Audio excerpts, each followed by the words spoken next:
Պարոն Փաշինյան, խաղաղության պայմանագրի հետ կապված կարծես թե ստորագրմանը ստորագրումից հետո օրը հստակ չի երբ ստորագրի, բայց իրան զուգահեռ Ադրբեջանի նախագահը կոշտ ռետորաբանություն է գործադրում, Սևանն անվանում է Գյոչա, Վարդենիսը Բազարգեչար, խոսքով ո՞նց եք պատրաստվում խաղաղություն ստորագրել մի երկրի հետ, որ դեռևս շարունակում է կոշտ ռետորաբանությունը, չհաշված որ ունենք նաև գերիներ Բաքվում։ Գիտեք, նախ ես ուզում եմ, որ մենք էլի ես կոնֆերանսի ժամանակ էլ ասացի, տեսեք, երբ որ դուք Ադրբեջանի նախագահի ասածը ինձ ուղղված հարցի մեջ դնելով սխալ եք ձևակերպում, արդեն իսկ իմ ցանկացած պատասխան սխալ է, քանի դեռ հարցի բազան չի ճշտվել։ Հիմա ես ճշտեմ հարցի բազան։ Ադրբեջանի նախագահը ասել է, որ ցարական ժամանակների քարտեզի մեջ Սևան չի եղել, ուրիշ անուն է եղել։ Հիմա ես էլ ասում եմ, այդ նույն քարտեզի մեջ Հայաստան կա, Ադրբեջան չկա, դա ինչ նշանակում։ Այսինքն խոսքը վերաբերվում է, իմիջայլոց ես նախորդ բրիֆինգի ժամանակ խնդրեցի լրագրողը ինձ պետքա տեղեկություն փոխանցել, ես էլ իրան այդ քարտեզը պետք է փոխանցեի։ Այսինքն հասկանում եք, պետքա մենք ճիշտ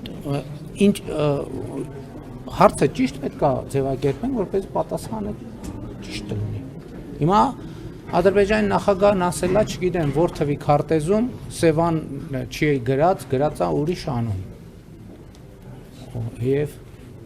ես էլ հարց եմ տալիս, ասում եմ, որ տենց հետ են գնում, միջև որ թիվը հետ գնանք։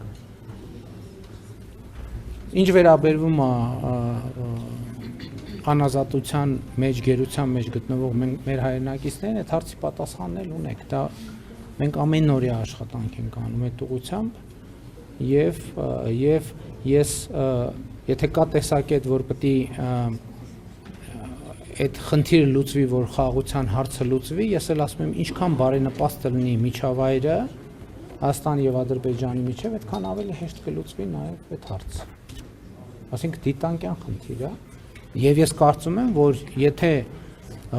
եւ խաղաղությունը մնացած բոլոր հարցերն էլ կլուծի։ Շատ հարցեր կլուծի։ Այսինքն այն անկալումը, թե մենք պետքա բոլոր հարցերը լուծենք, հետո նոր լինի խաղաղություն, խաղաղության համաձայնագիրը, կարծում եմ, այդտեղ էլ բացարձակ չի։ Այսինքն դա պրոցես է, կենթանի պրոցես է, հիմա էդ էլ ճիշտ չի ասել, այսպես պետք է անենք, այդպես, որովհետև եթե այդ տրամաբանությամբ առաջնորդվենք, այս կետին չէինք հասնի։ Այսինքն խաղաղության այս կետին չէինք հասնի։ Հենց դրա համար է, որ մենք փորձում ենք հնարավորինս ճկուն մոտեցումներ ցուցաբերենք,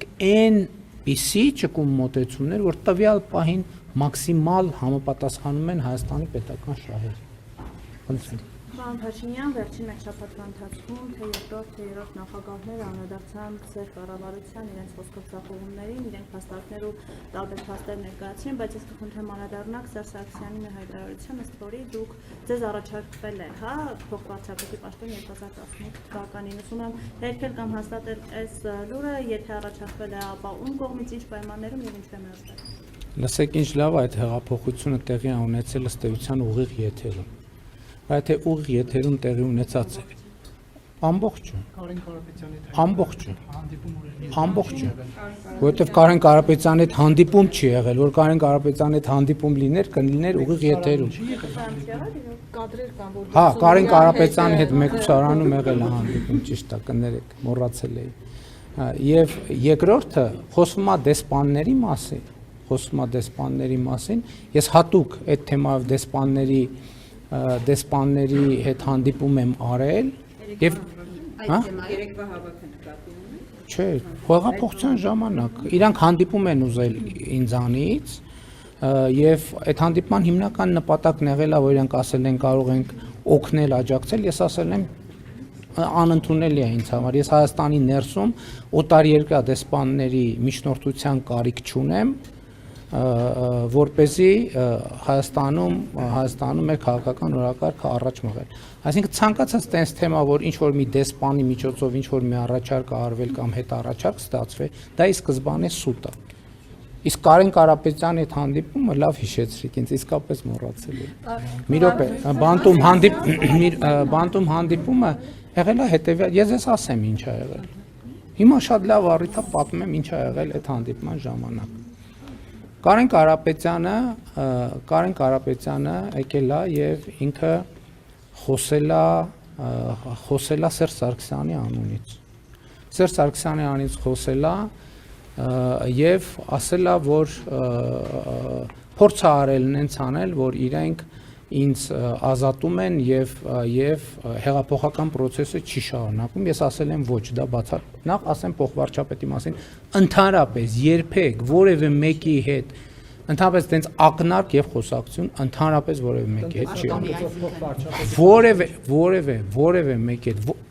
ոչ միայն փոխվարչապետ, որևէ պաշտոնի մասին որևէ խոսակցություն ընդհանրապես չի եղել։ Ես չգիտեմ իրենք նման բան քննարկել են թե չէ, բայց ես չի էլ թույլ տա որ տենց խոսակցություն տեղի ունենա։ Սկսենք դրանից։ Դա բացառում եմ, այո։ Չի կարա տենց մի րոպե։ Ներողություն, թող պատասխանեմ։ Եթե չի եղել մեկը հայտարարում է դա ինչ է։ Հիմա դուք անդադ տեսեք 1000 ներողություն եմ խնդրում, չէ։ Տեսեք այսօրվա մեր լրագրության առանձնահատկությունն է դա։ Փաստը դնում ենք մի կողմ, գնում գնահատականի հետևից։ Ես ասում եմ չի եղել։ Դուք ինձ ասում եք ուրեմն դա կեղծիք է։ Կեղծիք չի, հրավառություն է, վեպ է, պատմավեպ է, բանաստեղծություն է, թե պիես է։ Այդ գնահատական է։ Ես ասում եմ չի եղել, ասում եմ իսկ բացառում եք որ ձայնագրություն լինի, ասում եմ ուրիշ փաստ բացառում եք որ ասում եմ այո բացառում եմ, ընդհանրապես բացառում եմ որ որևէ ձայնագրություն կլինի, որը իրենց ասած եւ իմ կողմից հերքված որևէ նյուանս կապացուցի, բացառում եմ որևէ թեմայով, այսինքն հիմա ես ձեզ հետ շփվում եմ, մի նեղվեք, ինձ հարցրեք, ինչ որ եղել է, կասեմ եղել է, ինչ որ չի եղել կասեմ չի եղել։ Հիմա պատմեմ, թե ինչ է եղել Կարեն Կարապետյանի եւ իմ խոսակցությունը։ Խոսակցությունը եղել է հետեւյալի մասին, որ Կարեն Կարապետյանը ըստ էության ակնարկել է, ուղիղ չի ասել, բայց ակնարկել է ենթատեքստերով։ Եթե ինքը հերքի ես դա կհասկանամ, որովհետեւ ուղիղ չի եղել խոսակցությունը եղել է ենթատեքստերով, որ իրանք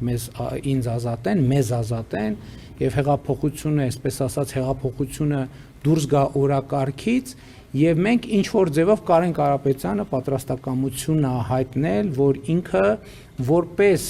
բոլորի կողմից ընդունելի տեխնացու ստանձնի իշխանություն։ Ես ասել եմ դա ընդունելի չի ինձ համար եւ Սերժ Սարգսյանը պետքա հեռանա։ Որից հետո Կարեն Կարապետյանը գնացել է եւ ասել է, եկել է վերադառնալով ասելով, որ Սերժ Սարգսյանը պատրաստ է հրաժարական տալ, բայց առաջարկում է, որ դա տեղի ունենա ֆրանկոֆոնիայի գագաթաժողովից հետո։ Ինքը ֆրանկոֆոնիայի գագաթաժողովը ընդունի, որից հետո հրաժարական տա։ Ես ասել եմ դա անընդունելի է, ես չեմ ընդունի այդ տարբերակը, որից հետո գնացել է եւ ես չգիտեմ, բայց ինքնադրում գրում էր խոսում էր ինչ որ մեկի հետ, չգիտեմ ում հետ էր խոսում, որից հետո վերադարձել է եւ ասել է, որ Սերժ Սարգսյանը պատրաստ է հրաժարական տալ հունիսին։ Ես ասել եմ, դա ընդունելի տարբերակ չի եւ Սերժ Սարգսյանը պետք է հրաժարական տա այսօր, վաղը, մաքսիմալ մյուս օրը։ Որից հետո ինքը գնացել է, եկել է, ասել է, ընդունելի է այդ պայմանը։ Էս է եղել մեր խոսակցությունը մեկուսահանում Կարեն Կարապետյանի հետ։ Պարոն Փաշինյան, բան բաց թողեցի ձեր հարցից։ Հա, ինչ վերաբերում դուք ասեք ձախողումների մասին։ Ուրեմն հարգելի գործընկերներ, ուզում եմ էտել ընդհանրապես այս քննարկումների արդյունքում բյուջեն քննարկում խոսելու է, ես էլ եմ անդրադառնալու, պատգամավորներն էլ են անդրադառնալու, աշխարհում մարդկության պատմության մեջ չի եղել որևէ կառավարություն, որը ձախողում չունենա։ Թեման բոլորովին ուրիշ բանի մասին է։ Բոլորովին ուրիշ բանի մասին է եւ այդ գնահատականը կապված է նրանից, գնահատականը, թե ինչ խնդիր է դրված մեր առաջ լուծելու համար։ Ես այդ խնդրին գուցե այս քննարկման ժամանակ էլ անդրադառնամ, բայց կարծում եմ առավել մանրամասն կանդրադառնամ առաջիկայում կայանալիք համաժողովի ընթացքում։ Համեցեք։ Պարոն Փաշինյան, դուք մեկնարկել եք կաթողիկոսին հեռացման գործընթաց եւ արդեն 3-րդ պատարագին եք մասնակցում, պատրաստում եք 4-ին մասնակցել, բայց մենք տեսնում ենք, որ առանձնապես մեծ բազմություն չի հավաքվում, միայն քաղաքացիական պայմանագրի պատգամավորներ, նախարարներ են միայն ներկա լինում եւ հիմա 4-րդ եք պատրաստում մասնակցել, կարող ենք ենթադրել, որ դուք միայնակ եք մնացել կաթողիկոսին հեռացման գործընթացում, դուք հանրային աջակցություն չունեք այս հարցում։ Գիտեք ինչ, ես Աստծո հետ իմ հարաբերություններում այլոց աջակցության կարիքը չունեմ, որովհետև դուք ասում եք գնում եք պատարագի, մարդիկ չեն հապի, մենք պատարագի ենք գնում, ես պատարագի եմ գնում, ես չեմ գնում հանրահավաքի։ Ես ում համար։ Ում համար, ձեզ համար է կարող է այդպես ստացվում, որ դպրոցի, գիտեք, հանրապետությունում քանի դպրոց կա։ Չէ, մի րոպե, հանրապետությունում կա հազարավոր դպրոցներ, չէ, ասինքն 1000 տնօրեն մասնակցում է դպրոցին, պատարագի։ Պատարագների ժամանակ չեն ծափահարում, բայց օրինակ Հովանավանքում ծափահարում են շատ։ Գիտեք ով է որոշում պատարագի ժամանակ ծափահարում են, թե չէ։ Պատարագին ծափահարում է, թե չէ, որոշում է պատարագի մասնակիցը։ Ես գնում եմ պատարագի եւ ուրախ եմ, որ գնում եմ պատարագի, որովհետեւ ինչպես ասել եմ, դա ուրախ եմ, որովհետեւ դրանով դա կարեւոր է ինձ համար, իմ եւ այդ թվում մեր քաղաքական թիմի այն հատվածի, ովքեր հավատում են Աստծուն, որովհետև ես ընդունում եմ, որ մարդիկ Հայաստանի Հանրապետությունում ունեն խղճի ազատություն, նրանց մի մասը կարող է հավատալ Աստծուն, մյուս մասը կարող է այլ հայացքների տեր լինել, բայց դա ինձ համար իմ հոգևոր եւ բարոյական նորոգման ճանապարհ է եւ ուրախ եմ այն մարդկանց համար, ովքեր գալիս են։ Պարոն Փաշինյան, դուք ասել եք, որ դուք աղոթքներ շարունակելու եք նաև մայր աթոռում, այսինքն դուք նշել եք, որ սա մի գործընթաց է, որը տանում է կաթողիկոսին հեռացման, բայց հանրային պահանջ դուք չեք տեսնում։ Որտեղ մարդկանց թիվը քիչ է։ Դուք որ լրատվամիջոցից եք։ Դրա համար չեք տեսնում։ Հենց թե ես դուք կիմանաք։ Շատ հա դուք եք դրե վերնագիրը, որ լարված իրավիճակ, այդ իրաց վերնագիրն է։ Լավ, վերջը։ Ես ուզում եմ ասել նաև, որ այս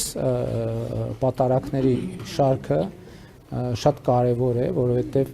այո, ես այդ օրակարգը ձևակերպել եմ եւ բարձրաձայնել եմ եւ հետեւականորեն գնալու եմ այդ օրակարգով, բայց նաև սա կենթանի process է, որտեղ խոսակցություն է տեղի ունենում հանրության հետ, խոսակցություն է տեղի ունենում յուրաքանչյուրը ինքը իր հետ, խոսակցություն է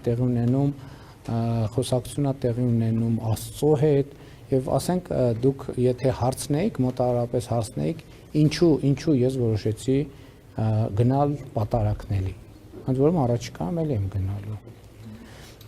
Որովհետեւ ես նաեւ իմ եթերներից մեկում պարզաբանեցի, որ ես կարծում եմ, որ խոսքը մեր սրբության սրբոցի մայրաթոռի հոգևոր եւ բարոյական նորոգման մասին է եւ այդ հոգևոր եւ բարոյական նորոգմանը հասնելու եւ մեր սրբության սրբոց մտնելու ճանապարհին մենք պետք է մաքրվենք։ Սա ինձ համար մաքրվելու ճանապարհ է ձեր ասած եզրագծին հասնելու համար, որովհետեւ իմ թեզը որն է, ես ասում եմ մենք անդադ խոսում ենք արժեքահենք հանրության մասին, բայց մենք չենք կարող արժեքահենք հանրություն ունենանք, եթե մեր սրբության սրբոցը, մեր բարոյական եւ արժեքային համակարգի էպիկենտրոնը աղտոտված է։ Բայց հետո հասկանում ենք նաեւ այդ քննարկումների ընթացքում, որ ի վերջո դա տեղի է ունեցել մեր միջավայրում։ Այսինքն դա տեղի է ունեցել, որովհետեւ մենք ենք թույլ տվել, դա տեղի է ունեցել, որովհետեւ մենք այդ ամենի ականատեսն ենք եւ մեր ականատես լինելու բերումով մասնակիցը։ Ուրեմն եթե մենք ասում ենք, որ ուրիշները արժանի չեն մեր սրբության սրբոցին, իսկ արժանի չեն, բայց մենք էլ պետք է նախ արժանանանք։ Եվ այդ է պատճառը, ինչ ենք գնում պատարագի, ինչ եմ հաղորդություն ընդունում եւ շարունակելու եմ հաղորդություն ընդունել, որպեսզի իհարկե գնալու ենք մայրաթոռ դա։ երբ որ բավարար չափով մաքրված կզգամ ինձ այն ժամանակ։ Խնդրեմ։ Պարոն Փաշինյան, 22 թվականի ձեր ելույթն էի նայում, ասացիք, որ Հայաստանում ադրբեջանական անկլավներ չկան, ամենայն դեպս իրավական հիմքեր չեն հայտնաբերվել։ Հետո 23 թվականին արդեն Պրահայից հետո ասացիք, որ ճանաչում եք Ադրբեջանի տարածքային ամբողջականությունը, անկլավները ներառյալ, եւ այդ ժամանակ դեռ երկու այսպես սցենար առաջարկեցիք, կամ փոխանակում, կամ փաստացի վերահսկողության պահպանություն։ Հիմա դուք գրառում եք արել, որ պետք է վերադարձնենք Արցախաշենը եւ օկուպացված մյուս տարածքները։ Ինձ հետաքրքիր է բանակցային գործընթացում այս մասով արդյոք կա նորություն եւ արդյոք սցենարներից մեկի մասով կա համաձայնություն, որ դուք այդպիսի գրառում եք արել։ Ես այդպիսի գրառում արել եմ, որովհետեւ չեմ կարող այդպիսի գրառում չանել, որովհետեւ չի կարող Հայաստանի Հանրապետության որևէ ներկայացուցիչ, որևէ վարչապետ հրաժարվել Հայաստանի Հանրապետության ինքնիշխան տարածքի, այսինքն Հայաստանի Հանրապետության տարածքային ամբողջականությունը վերականգնելու օրակարգից եւ այդ գրառումը հաստատումն է ակնհայտի։ Ինչ վերաբերվում է սցենարներին,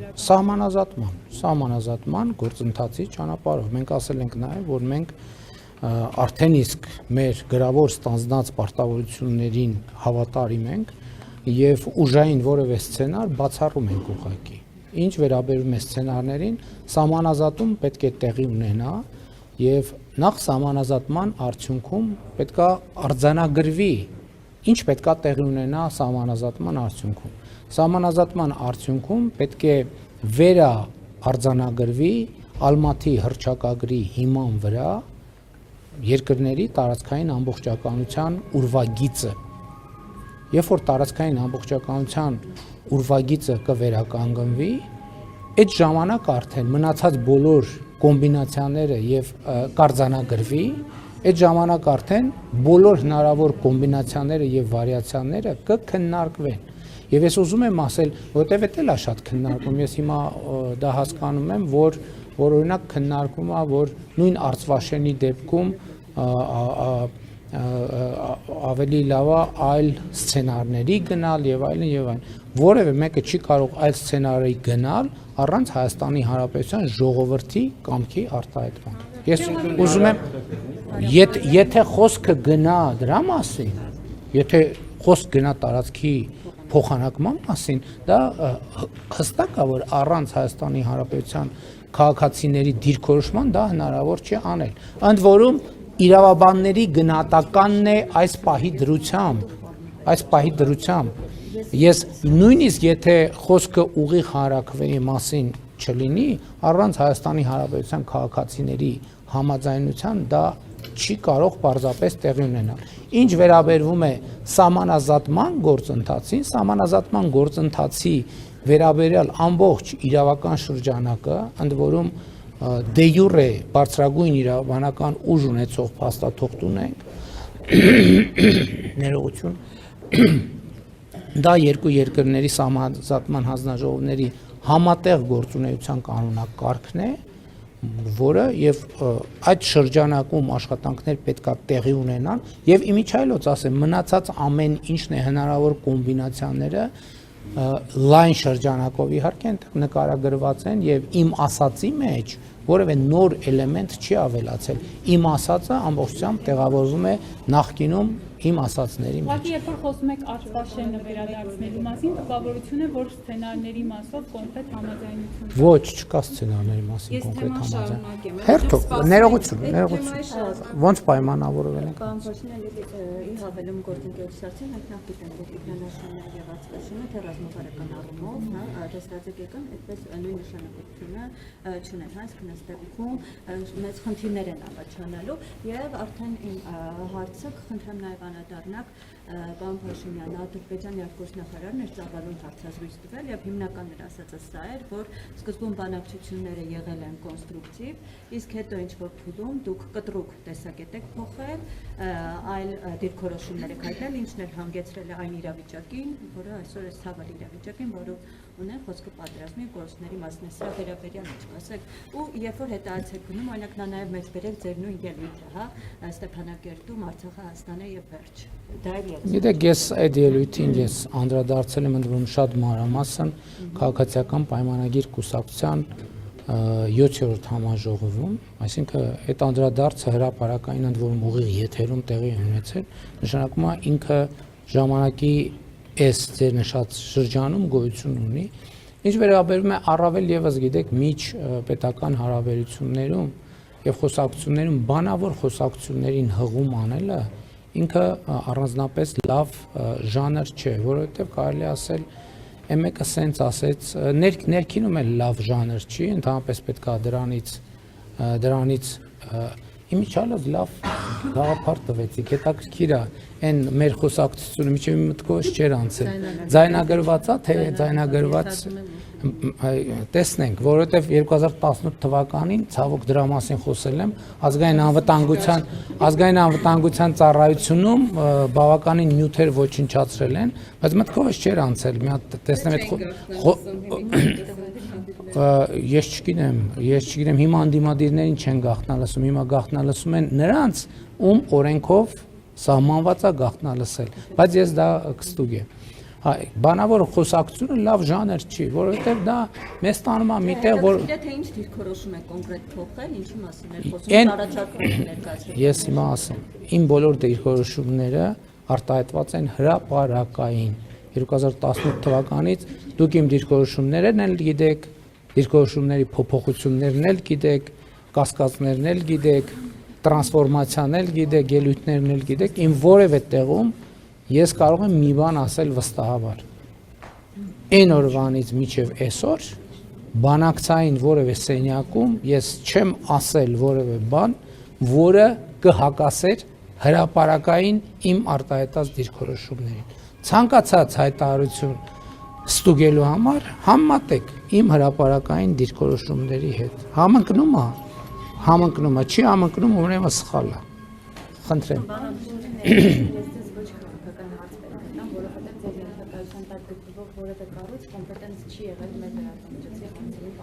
Դա ինչ դժվար հարցեր եք տվել։ Համեցեք։ Ռուսական մամուլում մեղադրանքներ են հնչում, որ Հայաստանից սննդամթերք, կաթնամթերք մասնավորապես, երբ որ ներմուծում են, բաղադրության մեջ կա իրանական սերուցք, որի բաղադրությունը անհայտ է, ծագման աղբյուրը, տեսակը անհայտ է։ Սահմանման պատրաստականություն հայտնել է պատասխանում, բայց որևէ հստակ պատասխան չի տվել։ Ուսումնասիրությունները չկան, թե Իրանից ինչպես է ներմուծվում Հայաստան, ինչպես է հստակ է, բայց ինչ բաղադրություն այդպես է հստակ չէ։ Ուզում եմ ձեզ խնդրել, գուցե պարզաբանման համար ձեզ դիմենք եւ հրահանգեք ուսումնասիրություն սկսել սերուցք, հասկանանք էլ մեզ ինչու են մեղադրում ռուսական մամուլը։ Շատ լավ։ Դուք այս թեմայից տեղյակ եք նաեւ։ Ես այդ թեմայից այն խորությամբ տեղյակ չեմ, որ հիմա ձեր հարցին վստահ պատասխանեմ, կվախենամ սխալվել, բայց ձեր ասածը ընդունում եմ, իգիտություն եմ ընդունում, փորձենք ստանալ ինչ որ մի տեքստ։ Եթե դուք կոնկրետ հարց ունեք, ավելի լավ կլինի այդ գրավոր հարցը մենք, այսինքն եթե ուղարկել եք, մենք կվերցնենք։ Դուք ներողություն, չէ, ուրիշ բան, դուք իրանց գրավոր հարցում տվել եք։ Դե մենք այդ գրավոր հարցում կվերցնենք, որ լրատվամիջոցներ։ Շատ լավ։ Գրավոր հարցում կվերցնենք, կփորձենք պատասխան, խնդրեմ։ Անկլավների հարցի լուծման սցենարը ձեզ համար պարզ է, կան ադրբեջանական անկլավներ, որտեղ 2022 թվականին դուք երգում էիք կտրականապես դրանց գոյության մասին եւ ասում եք, որ իրավական հիմքեր պետք է ներկայացվեն։ Ես ասել եմ նաեւ, որ մենք այդ իրավական հիմքերը չունենք եւ ասել եմ, որ process-ում պետք է տեղի ունենա հետեւյալ Ադրբեջանը իր հիմքերը պետք է բերի, մենք մեր հիմքերը պետք է բերենք եւ հետեւաբար երբ որ դա տեղի կունենա, այլ իմ դիրքորոշման մեջ բան չի փոխվել։ Այն որ 1991 թվականին մեր անկախության նախորդող շրջանում Հայաստանի Հանրապետության տարածքում եղել են կոնկրետ գյուղեր, այդ գաղտնիք չի։ Ես այդ գյուղերի մի մասը Իջևանի շրջանում են եւ ես այդ գյուղերի միջով անցել գնացել եմ։ Ես չեմ կարող ասեմ, որ բնության մեջ այդպիսի բան չի եղել։ Այո։ Ես բան չունեմ ասելու, ես խոսում եմ սահմանազատման գործընթացի մասին։ Սինգապուրում էլ են հայեր ապրել։ Այո, ես խոսում եմ սահմանազատման գործընթացի մասին։ շատ տեղեր են ապրել եւ ապրում, բայց մենք հիմա խոսում ենք սահմանազատման գործընթացի մասին։ Ստացել եք այդ իրավական հիմքերը։ Ոչ, այդ թեմայով ասեցի արդեն, հարցին պատասխանեցի, որ դեռ քննարկումներ չի եղել, հիմքերի ուսումնասիրություններ փոխադարձաբար չի եղել։ Եվ ինչպես եք ասում, որ մեր վերահսկողության տակ կան ադրբեջանական տարածքներ, որովհետև այդտեղ մենակ անկլավների թեման չի, ուրիշ թեմաներ էլ կա։ Ուրիշ թեմաներ կա։ Չունեք ձեր այդ պնդմամբ։ Այդ իմ պնդմամբ նկատի ունեմ, որ 1991 թվականի Ալմաթայի հռչակագրի հիման վրա մեր տարածքային ամբողջականությունները պատկերացնելով մենք ունենք խնդիր եւ որ մեր տարածքներն են օկուպացիայի ներքո եւ որ իրենց տարածքներն են օկուպացիայի ներքո որոշակի։ Ես հիմա եթե որպես ձեր հարցին պատասխանեմ, պետքա սահմանազատում իրականացնեմ։ Ես նկատի ունեմ կամայական տարածք, որ ընկնում է այդ կարգավիճակի վրա։ Հիմա աչքաչափով կարող ենք ասել ինչի մասին է խոսքը, բայց դա լավ ժանր չի, որովհետև մենք իրավական process-ը թողած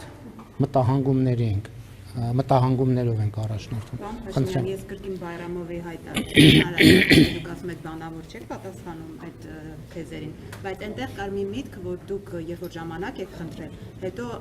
չեք փորձել լուծել, պատճառաբանելով, որ Հայաստանում ձեզ կսպանեն։ Ինչ մտահոգություն ունեիք, ով ձեզ պետք է սպաներ եւ քանի որ ձայնագրությունների գաղտնալսումներից խոսք եղավ, Սերժ Սարգսյանը ժամանակի նախընտրական շրջանում մի ձայնագրություն էր հրապարակել կրկին բանակցությունների հետ կապված։ Չմեջբեր եմ ինչ ձայնագրություն։ Այսինքն հիմա բանակցությունների ընթացքում դուք նման արտահայտություններ շատ եք անում, որ բանակցությունները փաստորեն միտեղ արդեն դուք ասել եք, որ խոստովանել եք այդ ձայնագրության մեջ դուք խոստովանել եք, որ բանակցությունների ժամանակ դուք ձեզ կներեք գժի տեղ եք դնում, որպեսզի իրավիճակը փրկեք։ Հիմա Բայրամովն էլ այս մի հայտարարությունն է արել։ Հիմա ինչպես հասկանանք այս ամեն ինչը եւ արդյոք դուք բանակցություններում նման բան եք ասել։ Գիտեք ինչ, ես էլի եմ ասում, բանավոր ժանրը ինքը շատ վտանգավոր ժանր է, որովհետև բանավոր ժանր նույնիսկ հրապարակային տեսախցիկների առաջ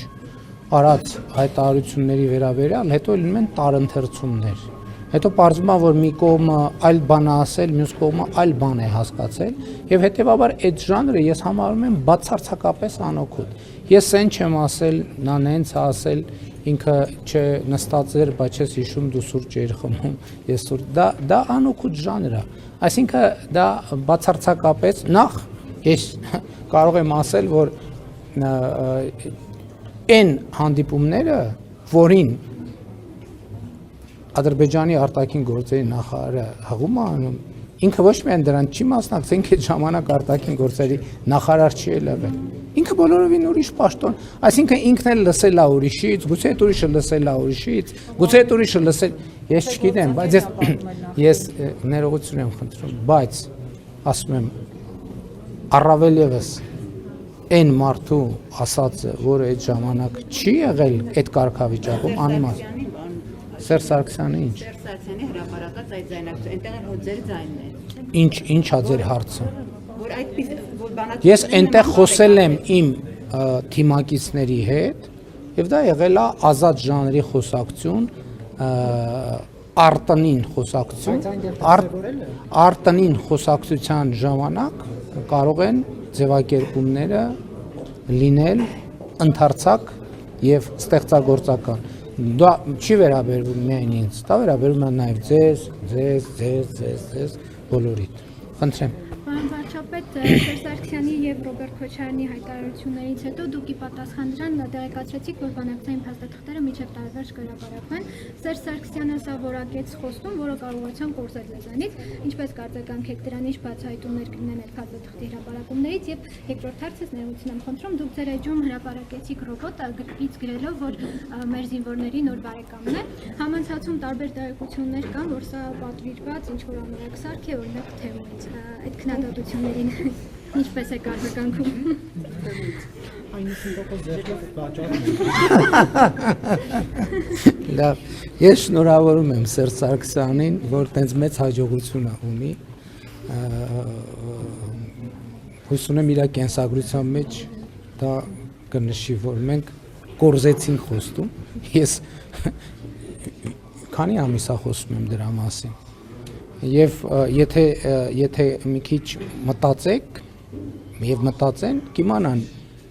ինչ փոխվեց եւ ինչի եմ հիմա եւ ինչի եմ ասում միջև տարվա վերջ։ Ինչն է պատճառը, որ ասում եմ միջև տարվա վերջ, բայց հրապարակ պամպահին գուցե կմեկնաբանեմ։ Նամակ եք ասել Սերժ Սարգսյանից նամակ։ Չէ, ես ուզում եմ ասեմ, որ ասել եմ, որ փաթեթը հրապարակեն միջև տարվա վերջ, դա պատճառ ունի, ինչի, որովհետեւ ես նախկինում ասել եմ, որ մենք կհրապարակենք։ Քանի ամիս առաջ եմ հրապարակային քանի ամիս առաջ եմ հրապարակային ասել, որ հանձնարարել եմ, որ պատրաստ են։ Ոչ, ընտրություններին ընդառաջ չի։ Ոչ, լավ, հիմա ասեմ, որովհետև հասկանում եք, ես նախկինում ասել եմ, որ այդ փաթեթի տերը մենակ մենք չենք։ Ենթադրվում է, որ տարվա վերջ միջև դե յուրե ԵՀԿ Մինսկի խումբը կլուծարվի եւ այդտեղ այդ բարոյական եւ քաղաքական արգելքը կվերանա, այսինքն այդ սուբյեկտը չի լինի եւ մենք ազատ կլինենք այդ թղթերը հրապարակել։ Իսկ Սերժ Սարգսյանի, այո, Սերժ Սարգսյանի նամակը հիմա ես հանձնարարել եմ գաղտնազերծման գործընթացը տեղի ունենում, չէ, ինչի ուղղված։ Այլ երկրի ղեկավարի ուղղված։ Ես այդ նամակի մասին Ես այդ նամակի մի րոպե ներողություն ժողովուրդ ջան, ինչ կլինի, ես գնամ դուք հարցազրույցան։ Դե հերթու կարգ պետք է լինի, չէ։ Հիմա չեմ կարող ասել, կհրապարակեմ կտեսնեք։ Իսկ ռոբոտը բարի։ Հա, ռոբոտը դե ինչ ասեմ։ Հիմա գիտեք, որ ուշադիր նայեք, կտեսնեք, բայց ես ձեզ ուրիշ բան ասեմ։ Ես ձեզ ուրիշ բան ասեմ, հա իմիջայլոց, ես քանի որ հրապարակային առաջարկել եմ, կարծում եմ անարդար կլինի, եթե նույն առաջարկը ձեզ չանեմ, չնայած երեք պաշտպանության նախարար հետ խոսում էինք, որ պետք է այդ նույն առաջարկը ձեզ անեմ, որովհետև դուք տեսել եք, որ ես առաջարկել եմ, քանի որ շատ քննարկումներ կան, քննադատություններ կան, որ Հայաստանը պաշտպանության ծախսերը բան անում, կրճատում է, Հայաստանը զինաթափել է բանակը, էս արել են արել, ես լրագրողներին առաջարկում եմ առանց տեսախցիկների, առանց բանի, հա, նույնիսկ առանց գրիչների, եթե պայմանավորվում ենք, որ ինֆորմացիան կոնֆիդենցիալ է, առանց հեռախոսների եւ եթե որևէ մեկը ստանձնի ցուցակ ձևավորի են լրագրողների, ովքեր պատրաստ են նաեւ հետագայում որևէ կոնֆիդենցիալության կանոնները պահել, ես ձեզ պատրաստ եմ տանել եւ մոտիկից ծանոթացնել եւ շների հետ, եւ կատուների հետ, եւ մնացած բոլոր հնարավոր միջոցների հետ, եւ դուք այդ հարցի պատասխանը անձամբ կտեսնեք։ Այդ բոլոր քննադատությունները հիմք ունեն, թե հիմք չունեն։ Ես իմիջայլոց, երբ որ նախկին 3 ղեկավարներին գրավոր այդ առաջարկը արել էի, վերջում մի նախադասություն էի գրել, այդ նախադասության տակ բովանդակություն կա։ Ինչ վերաբերում է ձեր հարցին կոնկրետ, գիտեք, հիմա օրինակ վաճառքում կան խանութում երևի, բայց վաճառքում կան նայում ես Կալաշնիկովի ավտոմատը։ Բայց ինքը որսորդական զենք է, այսինքն ինքը ակոսափող զենք չի, որսորդական զենք է ազատ վաճառքում գտնվող։ Երբ որ հիմա մենք դա դնենք, նույն տրամաբանությամբ, եթե ես դնեի Կալաշնիկովի ավտոմատի նկար, որ մենք ձեռք ենք բերել, ինչ-որ մեկը կարող էր որսորդական խանութում ազատ վաճառքի մեջ, ընդ որում քանի տոկոս էր զեղչով այդ նկարը դնել, ասել դե տեսեք այդ։ Դե եւ նաեւ այդ է պատճառը, որ ես այս վերջերս հաճախ եմ առակած առաջինը մեջ բերում, որտեղ ասում է Մեսրոպ Մաշտոցի զուր չի թարգմանությունը սկսել այդտեղից եւ մենք դա ավելի հաճախ պետքա հիշենք, որի մեջ կա նաեւ այս արտահայտություն, որտեղ ասում է ընկալել խոսքի բարդ դարձվածքները։ Մենք երբեմն շատ հեռու ենք մնում դրանից, համեցեք։ Պարոն Փաշինյան, Սերժ Սարգսյանը իր վերջին հարցազրույցում նաև հայտարարել է, որ պատերազմի ժամանակ երկրորդ թե երրորդ օրը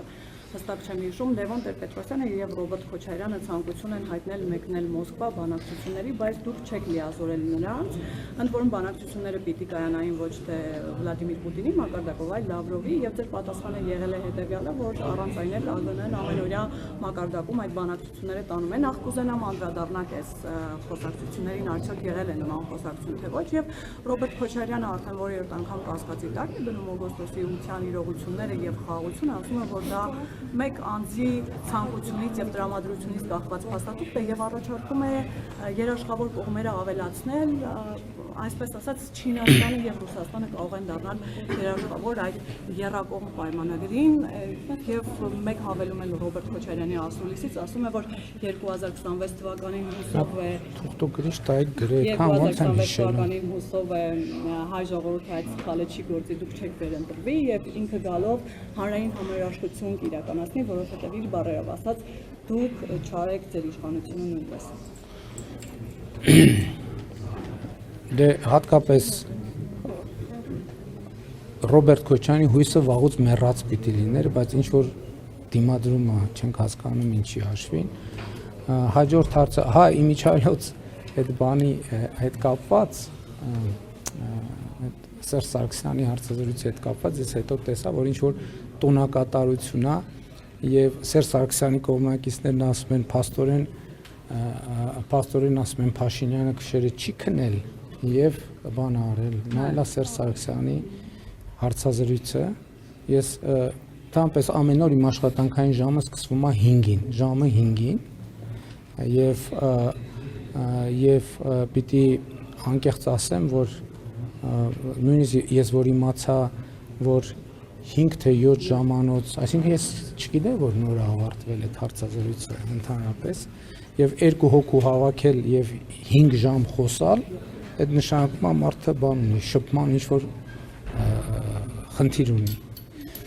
Ճիշտ է, ես էլ 4 ժամանոց ասուլիս եղել եմ, նույնիսկ 5 անում եմ, բայց այդ դեպքում լրագրողները, այսինքն բոլոր ցանկացող հավատարմագրված կառավարության բոլոր ցանկացող լրագրողները մասնակցում են։ Ինչ վերաբերում է երաշխավորներին, մենք արդեն երաշխավոր ունեցել ենք։ Եվ այդ երաշխավորի մասին մեր պատկերացումներն են, որ մեզ համար ստեղծել են այն խնդիրները, որոնք մենք ունենք։ Եվ դա ակնհայտ է։ Ինչ վերաբերում է, հա, ներողություն, ես ուզում եմ հարցնեի, դուք երբանից եք լրագրող աշխատում, կներեք, վաղուց եք, բայց տասնյակ անգամ այդ թեմաներին անդրադարձել եմ։ 3 ղեկավարների գնալու, չգնալու եւ այլն եւ այլն։ Ես օթանավն եմ տրամադրել, ասել եմ ուզում եք գնանք, որ ուզում եք գնանք։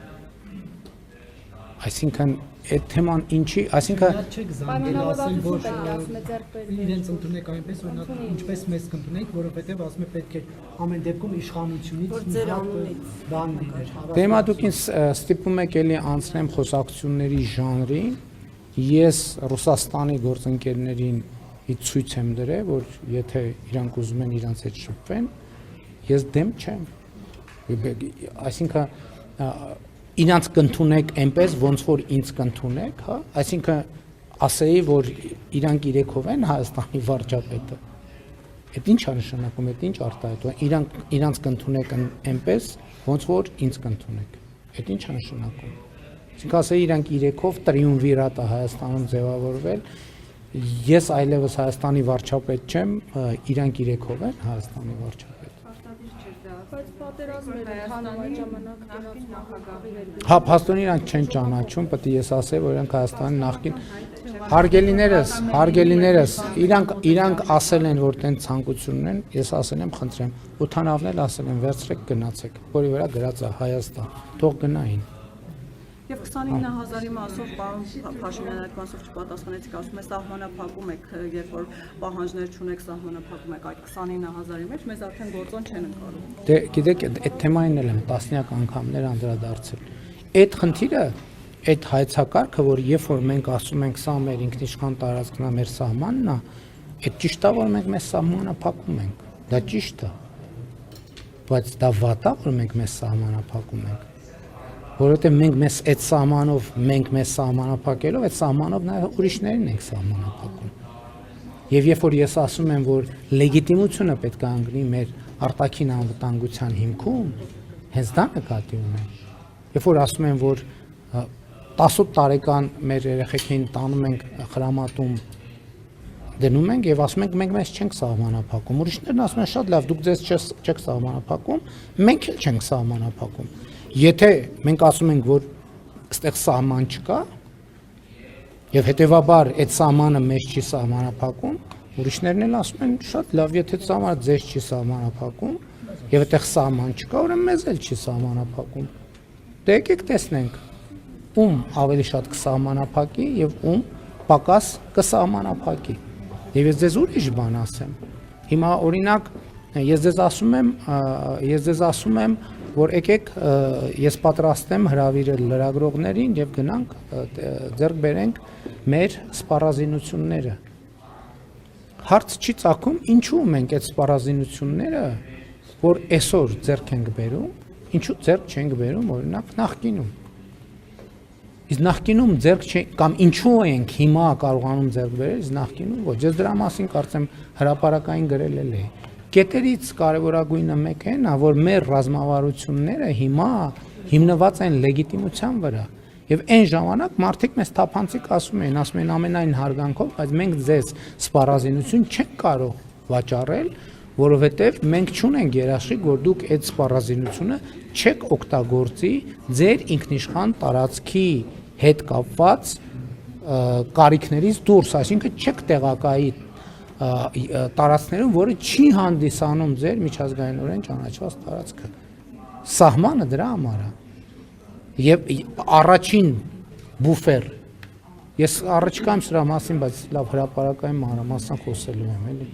չպատմեմ ամեն ինչ։ Վարչապետ իրար հաջորդելով հարցազրույցներ տվեցին Սերժ Սարգսյանը եւ Ռոբերտ Քոչարյանը, արդեն տեսել եք ձեզ մեղադրեցին Ղարաբաղը բանակցային գործընթացից դուրս թողնելու մեջ, պատերազմ հրահրելու մեջ, փոխ լրացնող էս իրար շարունակող հարցազրույցները ինչ միտում ունեն ձեզ։ Այդտենց բան են ասել։ Ես Ղարաբաղը ես դուրս եմ թողել բանակցային գործընթացից, հա, ասել եմ։ Բանակցային Փակուղի եք մտցրել, այսինքն լսեք, ինչ շատ լավ, պատերազմ, փակուղի, մի րոպե։ Պատերազմ, փակուղի։ Փակուղի։ Պատերազմ։ Շատ լավ։ Ես հիմա ասում եմ, արդեն 1 տարի 8 ամիս Հայաստանի սահմանին զինվոր չի զոհվում։ Հիմա եթե 2018 թվականի եւ ասում եմ, որ նախկինում մենք ոչ մի տարի չենք ունեցել, ոչ մի, որ այսպիսի իրավիճակ չլինի։ Հիմա եթե 2018 թվականին չկար պատերազմ, ինչ են զինվորները զոհվում սահմանը։ Պատերազմը ո՞րն է։ Պատերազմը այն է, երբ որ արտաքին ներգործության հետևանքով զինվորներ են զոհվում։ Ամեն տարի մեր սահմանին զոհվել են զինվորներ 18-ից առաջ։ Քոչարյանը ասում էր չեն կրակում, որովհետև ինչ ուզում են ստանում են։ Իր վերջին հարցազրույցին առանց կրակելու ինչ ուզում են ստանում։ Ինչ։ Նկատիվներ Հայաստանի տարածքում։ Ես ձեզ նոր քիչ առաջ շատ երկար եւ մանրամասն ներկայացնում էի Հայաստանի ինքնիշխանության եւ լեգիտիմության կոնցեպտը։ Այստեղ պետության կոնցեպտի մասին է խոսք։ Պետության կոնցեպտի մասին է խոսք։ Երկրորդը փակուղու մասին։ Եթե փակուղու մասին չէր, էլի ես զարմանում եմ, որ հրապարակային հայտարարություններից հետո էլի տենց մեկնաբանություններ են հնչում։ 2018 թվականի ապրիլի արձագանքեց դրան, պարոն վարչապետ, ասում է մինչև այդ էլ բազմաթիվ անգամներ բանակցությունները մտել են փակուղի, բայց այդ թվում 2016 թվականի ապրիլին, ճիշտ է, հա։ Դուք չգիտեք։ 2016 թվականի ապրիլյան պատերազմի մասին չեք լսել։ Այդ էլ փակուղի մասին։ Բա ինչի էր այդ պատերազմը սկսվում։ Բա ինչի էր այդ պատերազմը սկսվում։ Հեսա միջայլոց։ Շատ լավ զուգահեռ։ Հեսա որ բանակցային փաթեթները հրապարակվել եւ դուք կարդակեն ինչի վրա ես հղում եմ արել 2016 թվականի ապրիլի առաջարկությունը 2016 թվականի հուլիսի կամ հունիսի առաջարկությունը 2016 թվականի օգոստոսի առաջարկությունը այս բոլոր հարցերի պատասխաններ Սերժ Սարգսյանի նամակը կկարդաք եւ կտեսնեք բանակցությունները իմիջայլոց խոսում են ռազմական բալանսի խախտման մասին որ մեր ժամանակ ռազմական բալանսը խախտվել է, ճիշտ է։ Հիմա դուք, երբ որ այդ փաթեթը հրապարակվի, կտեսնեք ոնց է Սերժ Սարգսյանը իր ձեռքով գրել եւ ստորագրել, որ ռազմական բալանսը խախտված է։ Ինձնից առաջ։ Այս պահին չեմ ասում։ Պարոն վարչապետ, համացանցում տեղեկություններ կան, որ ստեղծվել է Հայաստանում նոր արտաքին հետախուզական ծառայություն, ԱՄՆ կենտրոնական հետախուզական վարչության եւ Մեծ Բրիտանիայի գաղտնի հետախուզական ծառայության աջակցությամբ, սա ինչպես կմեկնաբանեք, արդյոք նոր արդեն գործող արտաքին հետախուզական ծառայություն է, թե այլ բան, եւ մեկ հարց էլ, դուք նշեցիք, որ մայրաթուր կգնաք այն ժամանակ, եթե չեմ սխալվում, ասացիք միջև ամբողջությամբ մաքրվեք, շատ ներքեր ունեք, հա, պարոն վարչապետ, շատ ներքեր ունեք, Չասեցի ամբողջությամբ, ասի բավարար չափով։ Լավ, իսկ բավական չափի համար ձեզ քանի տարի է պետք կամ տասնամյակ, ինչքան ժամանակ է պետք։ Կապրենք կտեսնենք։ Ինչ վերաբերում է ձեր առաջին հարցին, կներեք ընդհանրապես չեմ մեկնաբանի, ոնց ասեմ, որ ձեզ համար հանկարծ վատ չէ ինչի, որովհետև այդ ինչ հոդից եք կար։ Արման Բաբաջանյանն է հանրապետություն ծառայության Դե կներեք դա անհետեցություն։ իսկ չկա այդպիսի Հայաստանի Հանրապետությունում երբ է ստեղծվել 2024 կամ 26 թվականին ստեղծվել է արտաքին հետախուզական ծառայություն։ Այդ ծառայությունը ստեղծվել դրանից առաջ ընդունվել է օրենք։ Հետո ընդունվել է կառավարության որոշում։ Կառավարության որոշումից հետո կարող է process-ները գաղտնի են տեղի ունեցել։ Դա Հայաստանի Հանրապետության կառավարության եւ օրենքներով որոշումներով ստեղծվել է Հայաստանի Հանրապետության արտաքին հետախուզական ծառայություն։ Ամերիկան եւ Բրիտանիան կապ չունեն, կապ ունի միայն Հայաստանի Հանրապետությունը, իսկ արտաքին հետախուզական ծառայությունը, ինչպես ցանկացած երկրի արտաքին հետախուզական ծառայություն համագործակցում Ռուսաստանի, Միացյալ Նահանգների, Բրիտանիայի, մյուս երկրների, գործընկեր երկրների արտաքին հետախուզական ծառայության։ Ինչ?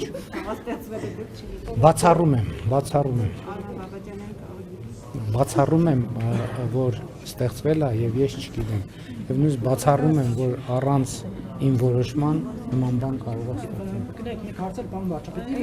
207 միլիոն դրամը, որ մինչև օգոստոսի 8-ը գաղտնի որոշումներով տրվել է ՀԿ-ներից մեկին, ինչ նպատակով է տրվել, իրենք ինչ են արել եւ արդյոք այս իրական Հայաստանի գաղափարախոսությունը, որ կա ամենատարածքում խոսում եք, իրենք են մշակել ձեզ։ Ոչ, իրենք իրական Հայաստանի գաղափարախոսությունը չեն մշակել։ Դա շատ կարևոր հետազոտություն է եղել կառավարության համար, քաղաքականություններ մշակելու տեսակետից եւ ես կարծում եմ, որ դա շատ կարևոր համագործակցություն է եղել եւ շատ արդյունավետ եւ ընդ որում էդ էլ հրապարակային է դրված։ Հրապարակային ամեն ինչը դրված գաղտնի եւ օգոստոսի 8-ին ինչ կապ ուներ, որ օգոստոսի 8-ից հետո գաղտնաձեռնվեց։ Որովհետեւ դա մի ժամանակաշրջան էր, որ մենք եւ ես կարևոր էի համարում, որ գաղտնի լինի եւ որպեսզի այդ թվում արտաքին ուժերը չտիրապետեն այն տեղեկություններին, թե ենթատեքստային եւ սոցիալ հոգեբանական ինչ թեմաների վրա է աշխատում Հայաստանի Հանրապետության կառավարությունը։ Բայց այդ աշխատանքը չափազանց կարևոր աշխատանք է, ես դա շատ բարձր եմ գնահատում եւ իմիջայլոց որպես խորհուրդ եմ տալիս նաեւ կարդալ այդ նյութերը, որովհետեւ դա այդտեղ շատ կարևոր նյութ է մեր մասին առաջնորդության եւ հանրության հարաբերությունների մասին, մտածողության բանաձևերի ձևավորման մասին, ինքը ուղղակի շատ հետաքրքիր գիտական, հետազոտական, բայց նաեւ գիտահանրամատչելի։ Առայժմ հեղինակի ձեր մասին գրված գիրքն ենք կարդում։ Գիտեք, ճիշտ եք անում, որ կարդում եք, ես ձեզ ասեմ։ Դրա շրջանակներում է նաեւ ձեր մասին, հեղափոխության մասին Վարդան Ազատյանը գիրք գրել։ Ես ձեզ ասեմ, որ մեր հանդիպումը տեղի ունեցել այդ գրքի առիթով, որովհետև ես ինքս եմ ցանկություն հայտնել հանդիպել, ինչն է հետազոտության հիմնական արդյունքը եւ հետազոտության հիմնական նյութը, թե ինչպիսին է Հայաստանի Հանրապետության քաղաքացիների ընկալումը պետության եւ քաղաքականության գործառույթների մասին։ Ինչպես է դա ձևակերպվում հանրային մտածողության մեջ եւ ինչպես է ձևակերպվում պետական ինստիտուտների եւ քաղաքականությունների մեջ։ Եվ այս տրամաբանությամբ այդ գիրքը, որովհետեւ միջև հիմա էլ շատ հնչում են հարցեր։ Հեղափոխությունը ինչի տեղի ունեցավ, ոնց տեղի ունեցավ եւ այլն եւ այլն։ Այդ գիրքը նախընթաց գիտական մոտեցումը, թե ինչու է Հայաստանում տեղի ունեցել հեղափոխություն եւ որ կարեւոր է ինչ նպատակով է տեղի ունեցել հեղափոխություն։ Մարդիկ ինչ նպատակ են ունեցել այդ հեղափոխությունը անել։ Կառավարությունը ֆինանսավորել։ Ոչ, գիրքը չի ֆինանսավորել կառավարությունը, ընդհանրապես ասում եմ, խոսակցությունը սկսվել է այն ժամանակ, երբ որ այդ գիրքը իմ ձեռքն է ընկել եւ ես կարդացել եմ, ես տեսել եմ, որ այդ գրքի թեման դա հեղափոխության մասին չի, դա մարդկանց եւ պետության հարաբերությունների մասին է։ Ես տեսել եմ, որ գրքի թեման շատ կարեւոր է, բայց անավարտ է։ Պետք է հետազոտությունը շարունակել արդեն ոչ թե փողոցի process-ների արդյունքում հեղափոխական, այլ պետության եւ մարդու հարաբերությունների մեր պատմությունը պետք է ուսումնասիրել,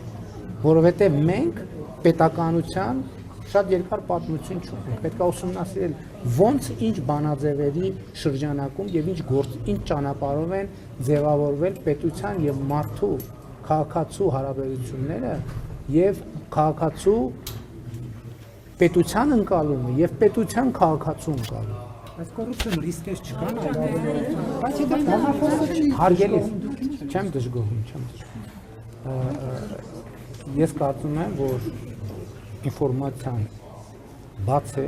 եւ նրանք ովքեր պետք է առանց մրցույթի պետք բյուջեի 7 միլիոն առանց մրցույթի գիրք գրած անձին տալ գիրքը իմ մասին չի, գիրքը հեղափոխության մասին է, սկսենք դրանից։ Հենց ես նոր այդ նկարագրեցի, հա, ում գիտեք մոտավորապես պատկեր ձեզ հետեւյալ ասեմ, այդ մրցույթների մասին այդ օրինակը ես բերում եմ, օրինակ քաղաքական որոշումը կայացվում, որ պետքա ձեռք բերել Վան Գոգի նկարը օրինակ։ Եվ մրցույթ է հայտարարվում եւ այդ մրցույթում հաղթում է, ասենք, չգիտեմ, Ջեյմս Ռոմփսոնը, որը բերում է իր նկարը ավելի էժան գնով տալիս է։ Հա, մրցույթը կայացավ, բայց նպատակը չկայացավ։ Նպատակը հենց այդ կետից հետազոտությունը զարգացնելն է եւ բերելն է այդ տրանսֆորմացիան, ընդդիմություն, հեղափոխություն, պետություն, կառավարում եւ այդ հարաբերությունների տրանսֆորմացիան, որովհետեւ այդ թվում այսօր իմ եւ Հայաստանի քաղաքացու հարաբերությունները այնպեսին չեն, ինչպեսին էին 2018 թվականի ապրիլին կամ մարտին։ Եվ այդ հարաբերությունները պետության եւ մարդու հարաբերությունները ես ձեզ ավելին ասեմ, պետք է մշտական հետազոտության թեմա լինի եւ մենք այդ հետազոտությունները նաեւ կշարունակենք։ Հիմա, քանի որ գաղտնիության անհրաժեշտությունը վերացել է եւ կա արդեն բազային նյութ, գուցե թե նաեւ մրցույթով։ Բայց մնացած հարցերը կարող են քննել ոչ մի Մամուլում տեղեկություն կա։ Հա, ներողություն եմ։ Սամվել Կարապետյանի եւ խորհրդու եւ փաստաբանի Ամստերդամի Թաքեր Քարսոնի հետ հարցազրույցից հետո դուք հանձնարարել եք ձեր աշխատակազմին մեկ այլ հարցազրույց կազմակերպել ամերիկյան մեկ այլ հայտնի լրագրողի հետ, որտեղ եկեղեցու դեմ այսպես սկսված այս գործողությունները շատ ծանր են տարել, այսինքն Միացյալ Նահանգներում հայտնի է դարձել, քանի որ լրագրողը շատ հայտնի է եւ իդեպ ասում են Թրամփի որդու Հայաստան չգալը չեղարկվել է հենց այդ հարցազրույցից հետո, ինչ կարող եք ասել, այդպիսի հանձնարարական կա, որպեսզի դուք ամերիկյան հայտնի լրագրողներից մեկի հետ փորձեք բարձրաբանել իրավիճակը։ Հարգելիներս, նախ սկսեմ նրանից, որ այսօր մենք բազմաթիվ միջազգային, այդ թվում ամերիկյան լրագրողներից հարցազրույցի հայտեր ունենք, բայց ինչպես տեսնում ենք, նախընտրում ենք հարցազրույց տալ հայաստանցի լրագրողների։ Ես նկատի ունեմ, եթե ձեզ թվում է, թե պետության ղեկավարի համար մեծ բարդություն է միջազգային լրատվամիջոցներին հարցազրույց տալը, այդքան էլ ճիշտ չի ձեր պատկերացումը։ Ուղիղ հարցին ուղիղ պատասխան։ Ոչ միայն չկա նման հանձնարարական, այլև չկա եկեղեցու դեմ արշավ։ ինչպես դուք ինքներդ եք ասում, որովհետև ինչպես ես ասել եմ, Հայաստանի այդ ծառայական սուրբ եկեղեցի իմ սրբությունն է, իմ եկեղեցին է, ինչպես նաև այն մարդկանց, ովքեր մկրտված են Հայաստանի ծառայական Ինչու սուրբ։ երեխաների հետ չի գնում այդ ձեր ասած սուրբ։ Գիտեք ինչ, իմ երեխաները նրանցից առնվազն մի քանիսը գնում եւ գնացել են այն պատարակներին, որտեղ տեսախցիկներ չկան, որովհետեւ նրանք նախընտրում են իրենց հոգեվոր կյանքը ապրել իրենց հոգեվոր կյանքի տրամաբանության մեջ։ Մեկը գնում, մյուսը չի գնում եւ այլն եւ այդպես շարունակ։ Թրամփի որդու պլանավորված հանդիպում։ Գիտեք, մենք նման այցի վերաբերյալ հայտարարություն չենք արել, ով հայտարարություն արել, այլ բարձրաբան։ Որտեվ ինչպես ձեզ համար, այնպես էլ մեզ համար դա եղել է լրատվություն եւ ով որ այդ լրատվությունը տարածել է, թող նա բարձրաբանի։ Պարոն վարչապետ, անկլավետ սլավների մասով դուք ասացիք, ձեր գրառումն է, որ Արցվաշենը պետք է եւ մյուս օկուպացված տարածքները պետք է վերադարձվեն։ Մյուս կողմից ասացիք, որ Ես չեմ հասկանում, այսինքն նախկին շրջանում ասում են, որ Հայաստանը չի պայքարում իր տարածքները վերադարձնելու համար, չէ, հիմա ուղղակի ձեր ուշադրությունն է հետաքրքիր է, երբ որ ասում ես, որ Հայաստանի իշխան տարածքները պետք է վերադարձվեն, պարզվում է, այդ էլ այնուամենայնիվ նրա մասին, որ ինչ-որ բան տալիս ես եւ այդպես չէ։ Այս ուղղակի որպես հետաքրքիր պատերազմ չեն կանելու, դրա համար էլ հիմա կասկածներ են առաջացել Արցվաշենի հարցը վերել է գորական վիցե-տիգրանաշեն եք 1991 թվականի Ալմաթայի հռչակագիրը եւ դրա հիման վրա Հայաստանը եւ Ադրբեջանը փոխադարձաբար ճանաչել են միմյանց տարածքային ամբողջականությունը եւ դա պետք է ի կատար ածվի։ Նաեւ ինչպես արդեն ձեր հարցինի պատասխանը դեռից եկեք ստեղծելի հարցը։ Հեսա կլսեմ ձեզ։ Ներողություն։ Ձեր հարցինի պատասխան ասել եմ նաեւ մնացած բոլոր օպտիմալացումների հնարավոր փոխանակումների սխեմաները նկարագրված են իրավական բարձրագույն ուժ ունեցող Հայաստանի եւ Ադրբեջանի սահմանազատման հանձնաժողովների համատեղ գործունեության կանոնակարգում։ Պարոն վարչապետ, նաեւ ասացիք, որ այս քննարկումը դեռ չկա սահմանազատման հանձնաժողովների միջև, ամեն դեպքում այդ որոշում ամեն դեպքում դեռ չկա։ Հիմա եթե բանը ասում եմ, որ այդ թեման դեռևս սեղանին չի դրվել եւ այդ process-ը հիմա եթե այդ երբ որ լինի, երբ որ այդ process-ը լինի, ձեր կառավարության հստակ դիրքորոշումը ո՞րն է, անկլավների եւ էքսկլավների վերահսկողությունը մնա այնպես ինչպես կա, թե լինի փոխանակում, այսինքն երբ որ դուք ասում եք, որ Արցվաշենը պետք է վերադարձվի, մենք կարող ենք արդեն հստակ սա անցալել որպես ազդակ, որ դուք կողմ եք դրանց այսինքն հայկական տարածքը վերադարձվի, իսկ ադրբեջանական այն անկլավները, որոնց մասին իրենք ասում են եւ դուք էլ եք ասում 91 թվականի քարտեզներով, դրանք էլ վերադարձվեն Ադրբեջանի, սա Հայաստանի դիրքորոշումն է։ Դուք կարող եք հստակ արձանագրել մի բան, որ Հայաստանի կառավարությունը առանց ժողովրդի դիրքորոշումը իմանալու չի կարող Արցվաշենը փոխանակել որևէ բանի։ Այսինքն մենք ոչ միայն Արցվաշենը Հայաստանի ինքնիշխան տարածքի մոտ։ Ես հարցնում եմ ձեր դիրքորոշումը ո՞րն է։ Իրավիճակը մնա այսպես, թե այն մյուս սցենարով։ Ես այդ հարցին չեմ անդրադառնա, որովհետև նախ ինչպես ասացի, իմ նախկինում արձանագրած դիրքորոշման համաձայն կա մի հատ իրավական հիմքեր նայենք։ Այսինքն հիմա դուք ինձ ինչ հարց եք տալիս, ձեր դիրքորոշումը ո՞րն է։ Այդ իմ ընկալմամբ իրավական արձանագրումներ չտեսած վիճակում ես դիրքորոշում արտահայտել։ Պետք է մյուս կողմից էլ ասում եք 91 թվականի քարտեզները չեն ներառում անկլավները։ Չէ, ես դրա համար այդտեղ գիտեք էլի եմ ասում, էլի այդ ասածների մեջ նրբություններ կան։ Այդ ասածների մեջ նրբություններ կան։ Հիմա երբ որ կլինի խոսակցությունը, Ադրբեջանը կբերի իր փաստարկները, մենք կտերենք մեր փաստարկները եւ կտեսնենք կհամեմատենք։ Երբ որ եւ եթե արձանագրվի որ կա այսպիսի թեմա 1, այսպիսի թեմա 2, այն ժամանակ արդեն կսկսենք մտածել դիրքորոշումների մասին։ Այդ արձանագրվածը ինքը մենք առաջարկում ենք փոփոխության ենթարկվի, թե չէ, բայց քանի դեռ չի արձանագրվել դե յուրե որևէ բան, դա քննարկելը ինքնին մեթոդական սխալ է։ Եվ մի կարճ հարց էլ, պարոն վարչապետ, Եվ դուք վերջին ասացիք, որ դուք ասացիք, Չէ, դե արդեն բոլորը էլի բանի մասին, հատուկ ծառայ։ Չէ, Ցորենի հետ կապված է, Ցորենին անդրադառնանք։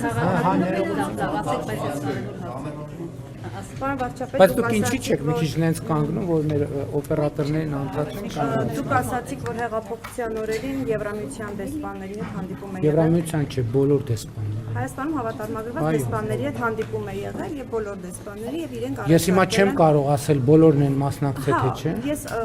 ուզում եմ հետեւյալը հասկանալ, որ օրն է եղել այդ հանդիպումը, եթե կարող եք հիշել օրը ասել եւ կոնկրետ ինչ աջակցություն են ձեզ առաջարկել Եվրամիության։ Գիտեք, այդ հանդիպումը տեղի է ունեցել Մարիոտում, ես օրը չեմ կարող ասել, դա ուղիղ եթերում ես գնացել եմ այդ հանդիպման, չի լուսաբանվել այդ հանդիպումը։ Ինչ աջակցություն են ձեզ առաջարկել։ Նրանք առաջարկել են միջնորդություն, ես մերժել եմ։ Ես ասել եմ, ես կարիք չունեմ օտար երկրա ներկայացուցիչների միջնորդության Հայաստանի Հանրապետության ներսում մեր հարաբերությունների Աջակցության մասին։ Այդ է եղել աջակցությունը, միջնորդություն։ Այսինքն աջակցության մասին չի եղել։ Աջակցություն միջնորդությունով, իրավիճակը Ոնց լուծվի, ոնց հանգուցանք։ Ես չեմ հարցրել, որովհետև ես ասել եմ, որ այդ բանաձևը ինքնին ինձ համար ընդունելի չի, մեզ համար։ Պայմանավորվում ենք վերջին Հարցը Ցորենի վերաբերյալ։ Վերջին 15 Վերջին հարցը։ Պարոն վարչապետ, Ցորենի չէ, որ է տարածել։ Ցորենի հարցը պարոն վարչապետում է հրաժարվել ռուսական հացահատիկից ի օգուտ ուկրաինականի։ Պարոն վարչապետ, Ցորենի հետ մի րոպե, դե գիտեք, էտով է հայտարարել, նախ ես սկզբունքս առաջի անգամ խախտում եմ եւ իմ չկարդացած բանը լուրը մեկնաբանում եմ, բայց ասում եմ դա էտել հազար ներողություն բացարձակ անհեթեթություն։ Բացարձակ Պարոն անհեթեթություն։ վարչապետ Ցորենի Կներեք, բայց ամբողջական կարող Պատճառներով ցանկանում է անջատվել Մոսկվայից եւ օգնել Կիևին, այս դեպքում ուկրաինական Ցորենի մասին։ Հիմա արդեն գնացինք, այսքան կարդացինք Ցորենի մասին բան չկա։ Ցորենի մասին քննադատություններին, ընդդիմության քննադատություններին։